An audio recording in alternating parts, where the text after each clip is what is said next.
ஆக்சுவலாக இந்த மேடைக்கு வந்து நான் என்னை ப்ரிப்பேர் பண்ணிட்டு வரல, மனசில் இருக்கிறத நான் இதயத்துலேருந்து பேசலான்னு இருக்கேன் ஆக்சுவலாக. ஸோ இப்போ மெயினாக பார்த்தீங்க அப்படின்னா வந்து இது வந்து ஒரு வழக்கமான ஒரு ஆடியோ லான்ச் கிடையாது. இதுக்கு பார்த்தீங்கன்னா வந்து இப்போ இந்த விழாவுக்கு தலைமை ஏற்றிருப்பது இந்தியாவின் பெருமையான விண்வெளி சாராபாய் விண்வெளி மையத்தின் இயக்குனர் திரு சிவனையா அவர்கள். முதல்ல அவங்க இந்த விழாவுக்கு வந்து இப்போ ஏன் வந்திருக்காங்கன்றது, நாங்கள் ஏன் அழைச்சோம் அப்படின்றதுக்கான ஒரு காரணத்தை வந்து நான் சொல்கிறேன் உங்களுக்கு. இப்போ மெயினாக கனவு வாரியம் திரைப்படம் வந்து ரொம்ப ரொம்ப சிம்பிளான ஒரு திரைப்படம் தான்.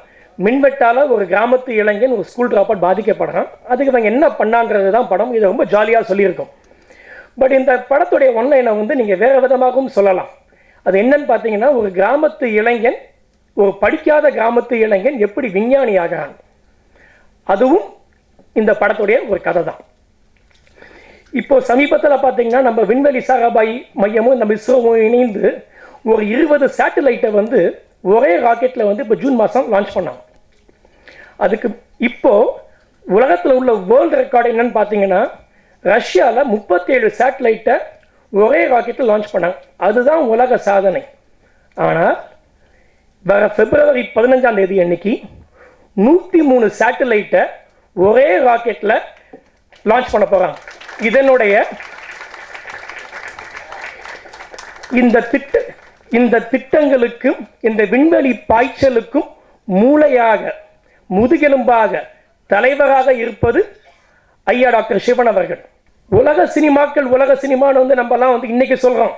ஆனால் உலக சினிமானா என்னன்னே தெரியாமல் இருக்கும்போது உள்ளூர் சினிமா தாண்டா உலக சினிமான்னு தன்னுடைய கிராமத்து படங்கள் மூலமாய் உலக சினிமாவை திரும்பி பார்க்க வைத்து உலக சினிமானா என்னன்னு எங்களுக்கு கற்றுக் கொடுத்த எங்களுடைய இயக்குனர் மையம் ஐயா. அவங்க வந்து என்னைக்குமே என்னுடைய பார்வையில் பார்த்தீங்கன்னா is an inspiring director of India.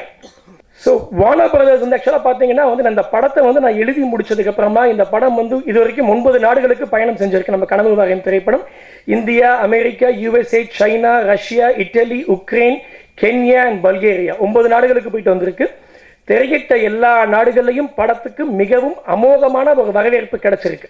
இந்த கதையை எழுதும் போது வந்து இது இத்தனை நாடுகளுக்கு போகும், இது இத்தனை விருதுகள் வாங்கும், எதுவுமே மனசுல கிடையாது.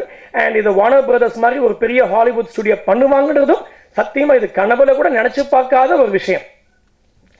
ஆனா வந்து இது வந்து இது நிச்சயமா இது ஆண்டவனுடைய ஒரு பிளெஸிங் தான். இதுக்கு பின்னாடி வந்து ஒரு 200 பேருடைய உழைப்பு வந்து இது இருக்கு.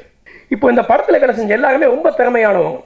அவங்களுக்கான பிரேக்கை கனவு வாரியம் தரல அப்படின்னா, அந்த திருப்புமுனை கனவு வாரியம் தரல அப்படின்னா நிச்சயமா உங்களுக்கு இன்னொரு படம் தரும். ஏன்னா அவ்வளவு திறமை அவங்க எல்லார்கிட்டையும் இருக்கு. ஆனால் எனக்கு அப்படி கிடையாது. நான் வந்து ஆக்சுவலாக வந்து எனக்கு கல்யாணம் ஆகிடுச்சு, எனக்கு ஒரு குழந்தை, எனக்கு ஒரு பையன் இருக்கா, ஐ ஹேவ் அ ஃபேமிலி. நான் யூஎஸ் விட்டு வரும்போதே வந்து எனக்கு ஒரு பையன் இருக்கும்போது தான் வந்து எனக்கு வாழ்க்கையில் எனக்கு பயமே வந்துச்சு. என் வாழ்க்கையை வந்து நான் அமெரிக்காலேயே வந்து நான் கரைச்சிருவேனா இல்லைனா வந்து நான் இங்கே என்னோடய அதனால தான் வந்து நான் இங்கே இந்தியா வந்தபோது பார்த்தீங்கன்னா எனக்கு ஏகப்பட்ட ப்ரெஷர், இதுவரைக்கும் ஏகப்பட்ட அவமானங்கள், ஏகப்பட்ட அது வார்த்தையில் வடிக்க முடியாத வலிகள், அவ்வளவையும் தாண்டி தான் வந்து இன்னைக்கு இந்த இடத்துல வந்து இப்போ நிற்கிறோம். இப்போ நான் சொல்ல நினைக்கிற விஷயம் என்னன்னு பார்த்தீங்கன்னா, எனக்கு இந்த இப்போ மற்றவங்க எல்லாரும் ரொம்ப திறமையாடுவாங்க. எனக்கு இந்த படம் வந்து இந்த படம் போச்சுன்னா எனக்கு அடுத்த படம் கிடையாது. எனக்கு இது டூ ஆர் டை கிடையாது. இந்த படம் எனக்கு டூ, நான் ஜெயிச்சே ஆகணும். இல்லைனா எனக்கு பிடிக்காத நான் பார்த்துட்டு இருந்த வேலையை நான் போய் பார்க்கணும். எனக்கு மனசு இருந்தது ஒரே ஒரு விஷயம்தான், பிடிக்காமலே ஒரு வேலையை வந்து நான் ஒழுங்காக செய்யும் போது பிடிச்சி ஒரு வேலையை ரசித்து செஞ்சால் எப்படி இருக்கும்ன்றதுடைய ஒரு வெளிப்பாடு தான் வந்து இப்போ இந்த படம். அண்ட் இந்த படத்தில் கடைசியாக ஒரே ஒரு விஷயம், இந்த படத்தில் வந்து நான் எல்லாரையும் கமிட் பண்ணுறதுக்கு முன்னாடி நான் எல்லாருக்கையும் சொன்ன ஒரே ஒரு விஷயம் வந்து ஒன்று தான், இந்த படம் சினிமாவில் வந்து நீங்கள் எதிர்பார்க்குற திருப்பு முனையை உங்களுக்கு இந்த படம் தரும் அப்படின்னு நான் சொன்னேன். இந்த படம் தரும் நான் இன்னமும் நான் நம்புகிறேன். இது விருதுக்காக எடுக்கப்பட்ட படம் இல்லை, இது முழுக்க முழுக்க பக்காவான ஒரு கமர்ஷியல் சினிமா. அண்ட் இந்த கமர்ஷியல் சினிமா மக்கள் மத்தியிலையும் போய் இது ஓடுன்னு நாங்கள் நம்புகிறோம்.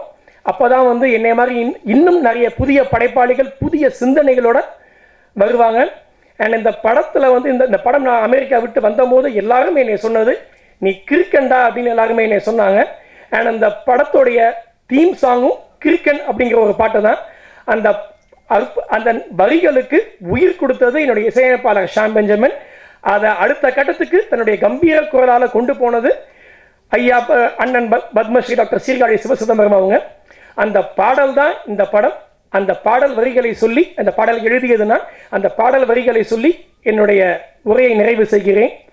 இவன் கிறுக்கன் தான், நீயுமாகலாம் நானுமாகலாம் யாருமாகலாம் ஒரு எடுசனா, உழைப்ப கொட்டு தின் தின்னா பணம் தானா கொட்டும் டன் டன்னா, உழைப்ப கொட்டு தின் தின்னா பணம் தானா கொட்டும் டன் டன்னா, எக்ஸ்ரே தந்த கான்ராட மனைவி சொன்னா கிறுக்கன் கிறுக்கன் கிறுக்கன், கார கண்ட ஹெச்போட உறவு சொன்னது கிறுக்கன் கிறுக்கன் கிறுக்கன், முதலில் குடையுடன் நடந்தவன தெருவே சொன்னது கிறுக்கன் தான், பூமி உருண்டை என்று சொன்னவன ஊரே சொன்னது கிறுக்கன், ஆட்டு மந்த கூட்டத்துல அறிவை தொலைத்தவன் எல்லாம் அறிஞன்தான், சிந்திக்க மறந்த உலகத்துல அறிவை விதைப்பவன் இங்கே கிறுக்கன் தான், நீயுமாகலாம் நானுமாகலாம் யாருமாகலாம் ஒரு எடுசனா, சின்னஞ்சிறு மூளைக்கே அகிலம் ஆளும் பலம் உண்டு, மாற்றி யோசி வல்லவனே உனக்கும் மண்ணில் இடம் உண்டு, நாளை வேண்டாம் இன்றைக்கே எழுடா நீயும் வெறி கொண்டு, நித்தம் வணங்கும் சாமிக்கே அதிகம் இங்கே வசவுண்டு, பணத்தை தேடும் கூட்டத்திற்கு கனவை துரத்த சொல்பவன் கிறுக்கன்தான், நீங்கள் வாழும் உலகத்தை செதுக்கியது இந்த கிறுக்கர்கள் தான். வாய்ப்புக்கு நன்றி, வணக்கம். மிக்க நன்றி இயக்குனர் அருண்.